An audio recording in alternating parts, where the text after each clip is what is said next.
ओ तेरी, आप देखो कितना चौक है। पूरा हैंड स्टिच इंटीरियर्स होगा। इसके अंदर स्लश इतना ज़्यादा इकट्ठा हो गया कि पिस्टन की मूवमेंट प्रॉपर्ली नहीं हो पाती है। भैया ये गाड़ी आई है सर्विस के लिए, तो इसका बोनट ओपनर जो है ना वो वायर ही टूटा हुआ है इसका, तो बम्पर उतार के बोनट खोलने की कोशिश कर रहे हैं इसका।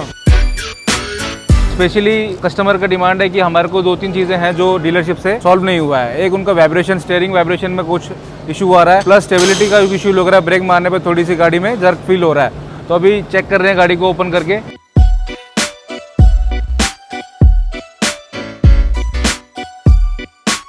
पापा ये कह रहे हैं कि इस इंश्योरेंस वाला जो है ना, क्या कहते हैं, ICICI वाला, अगर हम बाद में किसी से कराएंगे वो ये मना करता है कि सर आप पहले क्यों नहीं कराया। नहीं, उसकी मैं जिम्मेदारी है पूरी रोल कराने की। अरे सर, मेरी जिम्मेदारी दोनों चीज़ कराने की है, आप चिंता करो। खाली आपको फाइल चार्ज देना है और कुछ नहीं करना। डन। ये गाड़ी हमारे पास इंश्योरेंस में आई हुई थी, तो इसका नाम पूरा बोनट, लाइट, बम्पर, क्योंकि इस साइड से मेजर एक्सीडेंट थी, ये पूरा डैमेज था इसका, तो हमने सारा ना महिंद्रा से ही परचेज करा सारा पार्ट।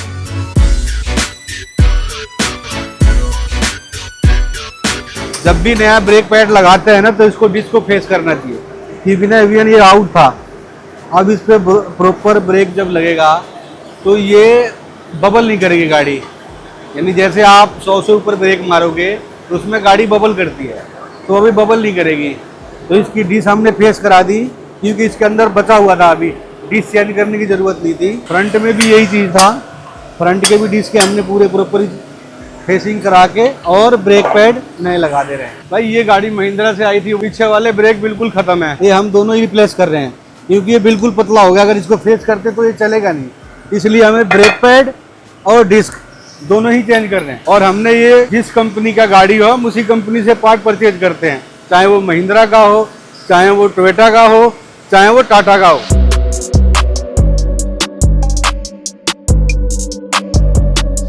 ये भी गाड़ी हमारे पास गुजरात से आई है। पहले तो आई थी, थोड़ा बहुत काम था कि 3-4-6-7 पीस की डेंटिंग पेंटिंग थी, पर हमने बोला कि सर आप प्रॉपर ही पूरा करा लो, क्योंकि अभी एक जैसा हो जाए कलर, और हमारा जो भी पेंट है हम वैसे भी एक जल्टा यूज करते हैं। तो कस्टमर का अप्रूवल आए कि नहीं भी आप पूरी गाड़ी करा दो। और हम इसका डिक्की भी रिप्लेस कर रहे हैं ना भैया, डिक्की हमने ऑर्डर कर रखा है ना, डस्टिंग है इसके अंदर, ये पहले से बहुत पुट्टी भर रखे है इसके अंदर ना, तो हम इसको पूरा रिप्लेस ही कर रहे हैं। हमने वैसे ऑलरेडी हुंडई के अंदर लगा दिया ना इसका ऑर्डर।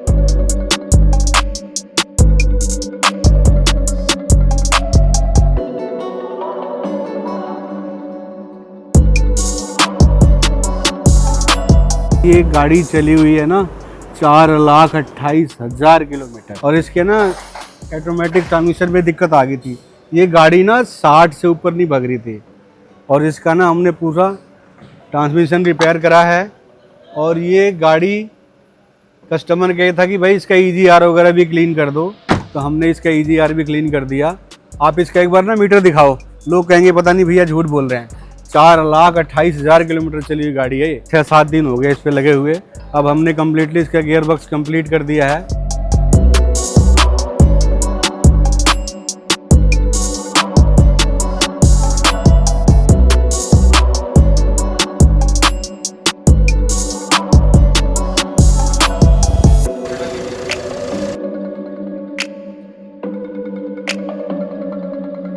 कल मैं गाड़ी को लाया था ब्रेक पैड के काम के लिए एंड डिस्क ब्रेक के, तो काम बहुत अच्छा हुआ है, रीजनेबल प्राइसिंग भी बहुत अच्छी है एंड टाइमली वर्क हो चुका है।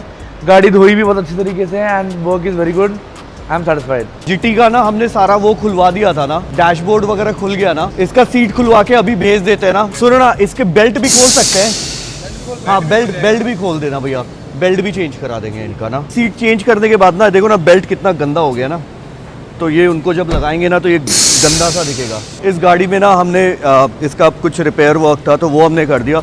अभी ये गाड़ी ना पूरा इंटीरियर कस्टमाइज़ कर रहे हैं, तो अब इसको कस्टमाइज़ करने के लिए ना जितनी भी फिटिंग्स है ना वो सारे खोल के हम अपने फैक्ट्री में भेजेंगे, क्योंकि वहाँ पे प्रॉपर इस पर जो इंटीरियर्स का काम होगा ना वो वहाँ पे होगा। और वो ऐसा नहीं कि फिट एंड फिनिश में कोई प्रॉब्लम या फिर सीट कवर टाइप का है, पूरा हैंड स्टिच इंटीरियर्स होगा। भाई BS6 गाड़ियों में बहुत बड़ी प्रॉब्लम है EGR का ना, और कैटरी कन्वर्टर क्लीन करने का ना। ये जब चौक हो जाता है तो इसका पिकअप ड्रॉप हो जाता है, और ये BS6 गाड़ियों में बहुत बड़ी प्रॉब्लम है। तो आज हम भी ये थार का ना पूरा EGR इंटेक पूरी क्लीन कर रहे हैं, और इसके हम प्रॉपर मशीन से ही करेंगे क्लीनिंग। प्रॉपर चौक है पूरा, आज मैं दिखाऊँ आपको मशीन पे कितना कचरा निकल रहा है। वैसे तो खोल के उन्होंने लगा दिया है क्लीनिंग के लिए। ओ तेरी, आप देखो कितना चौक है। ओहो, ये होता है प्रॉपर मशीन से क्लीनिंग। अभी तो पहला प्रोसेसर चल रहा है ना इसके ऊपर, अभी 2 प्रोसेसर और है इसके ऊपर, जब जाके प्रॉपर क्लीन होंगी।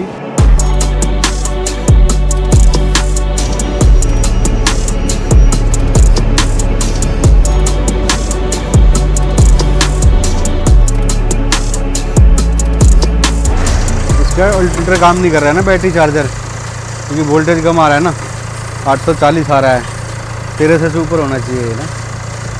इसका देखो डायनेमो काम नहीं कर रहा है, अभी नहीं, चलते चलते बंद हो गई है। और ये ना सबसे बड़ी प्रॉब्लम, अगर आदमी कहीं भी सर्विस कराता है ना, तो इन चीज़ों को देखना चाहिए। जैसे क्या हुआ ना, सर्विस के टाइम पे इन्होंने फ़ैन बेल्ट नहीं चेंज किया है, तो वो फ़ैन बेल्ट टूट के ना इसका, वो अल्टरनेटर के ऊपर और हार्वेस्टर के ऊपर, वो दोनों चीज़ें इसके तोड़ दिए। तो ये चीज़ें कभी भी सर्विस आदमी करता है ना, तो इन चीज़ों का ध्यान रखना चाहिए। भाई फ़ैन बेल्ट कितने पे चेंज होता है और उसकी कब ज़रूरत है। अब वो नहीं करने के कारण ना इसमें कम से कम 50,000 से ऊपर का नुकसान है, और उस टाइम इसका अगर बेल्ट डल जाता है तो 4 से 5,000 रुपये का फ़ैन बेल्ट का चंबल आता है। तो ये चीज़ें होता है अच्छा काम नहीं करने का। फ़ैन बेल्ट के कारण इसका हार्वेस्टर भी टूट गया, और अल्टरनेटर की पुली में जाके फंस के अल्टरनेटर की पुली टूट गई। तो ये चीज़ें हमें रिप्लेस करना पड़ेगा। तो ये छोटे छोटे चीज़ें ना सर्विस के टाइम आदमी को ध्यान देना चाहिए। ऐसा नहीं सिर्फ तेल चेंज कर दिए, फिल्टर चेंज कर दिए, 2 चीज़ें चेंज करके जी ले जाओ हमने वॉशिंग कर दी गाड़ी। प्रॉपर सर्विस के लिए थोड़ा टाइम भी लगते हैं, और सारी चीज़ें प्रॉपर चेक करना होता है। ये छोटे छोटे चीज़ों के कारण आज इसमें कम से कम 50,000 रुपये का नुकसान है। तो अभी हमारे पास ना रतलाम से गाड़ी आ रही है, रतलाम से गाड़ी आ रही है, वो भी फ्लैट बेड से। क्लाइंट का ना बीच रास्ते इंजन सीज हुआ है, जिसकी वजह से ना वो बहुत ज़्यादा प्रॉब्लम हुई है, हरासमेंट हुई है। एंड उन्होंने महिंद्रा को जब रीच किया तो वहाँ पे डीलरशिप ने उनको जो भी कोटेशन दी या जो भी था उनको समझ में नहीं आई कुछ चीज़ें, तो उन्होंने वहाँ से डिसाइड किया कि वो यहाँ पे हमारे पास आके गाड़ी करवाएंगे। तो अभी फ्लैट बेड से हमारे पास गाड़ी लिफ्ट होकर आ रही है। अप्रॉक्सीमेटली 1000 किलोमीटर से गाड़ी चल के आने वाली है हमारे पास।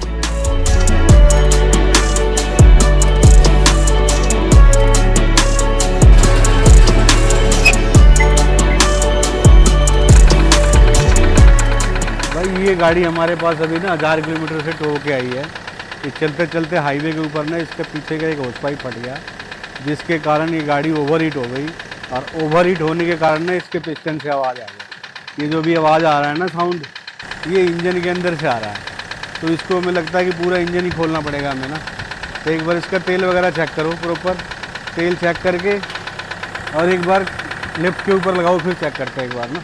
देखो इसमें बैक कंप्रेसर आ गए, ओवर हीट होने के कारण ना इस गाड़ी के अंदर बैक कंप्रेसर आ गई। अब ये बैक कंप्रेसर के लिए एक बार नीचे से खोल के देखते हैं।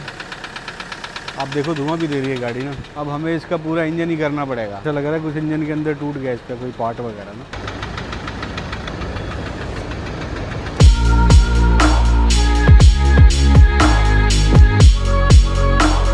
हाय, मेरा नाम अक्षत है। मैं फॉर्च्यूनर लगभग 12 साल से यूज़ कर रहा हूँ। मुझे ना ये काफ़ी अंडर पार लगती थी कि इसके अंदर पार की मतलब है, इसमें दम है, बट वो इनिशियल थ्रॉटल्स में ना वो आता नहीं था मज़ा।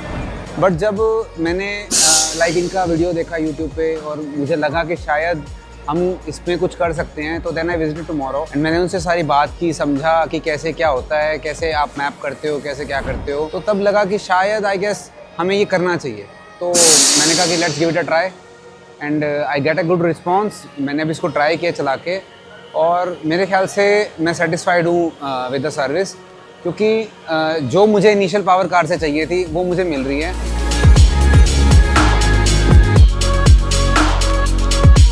फॉर्च्यूनर की हेडलाइट रिसीव हुई है, ये हमने जेन्युइन टोयोटा से ही मंगाई है और ये जेन्युइन हेडलाइट टोयोटा की है। तो अभी हमने इसमें फिट कर दिया है। इसके बाद हम इसका बम्पर इंस्टॉल करेंगे और उसके बाद इंश्योरेंस से सर्वेयर एक बार विजिट करेंगे और वो प्रॉपर इंस्पेक्ट करेंगे गाड़ी को कि एग्जैक्ट जो उन्होंने अप्रूवल दिया था वो सारा काम हमने किया है कि नहीं। वो होने के बाद इसमें सस्पेंशन रिलेटेड कुछ वर्क है एंड पीपीएफ से रिलेटेड है एंड इसके इंटीरियर से भी रिलेटेड है। वो सारी चीजें भी हम इसमें करने वाले हैं, बट सबसे ज्यादा टाइम इसमें इंश्योरेंस वर्क में लगा है। ये हेडलाइट अवेलेबल नहीं थी कहीं भी मार्केट में, तो हमने जेन्युइन टोयोटा से ही ऑर्डर करी है डीलरशिप से।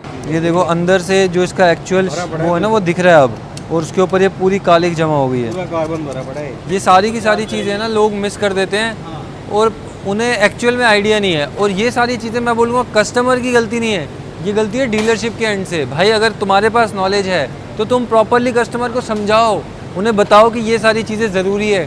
कोई भी मना नहीं करता है, 100 में से 2 कस्टमर 5 कस्टमर मना करेंगे, but it's a duty of a dealership authorise centre to tell their clients properly and explain all the things and keep it very transparent। अगर आप नहीं बताओगे तो गाड़ियाँ ऐसे ही ख़राब होती रहेगी, उनके इंजन में बहुत जल्दी प्रॉब्लम आएगी। और अगर आप प्रॉपरली टेक केयर नहीं कर सकते हो किसी भी क्लाइंट का तो उनको मना कर दो, उनको बोल दो कि हम नहीं कर सकते। एट लीस्ट वो कहीं और काम कराएंगे और सेटिस्फैक्ट्री वर्क होगा उनकी गाड़ी में।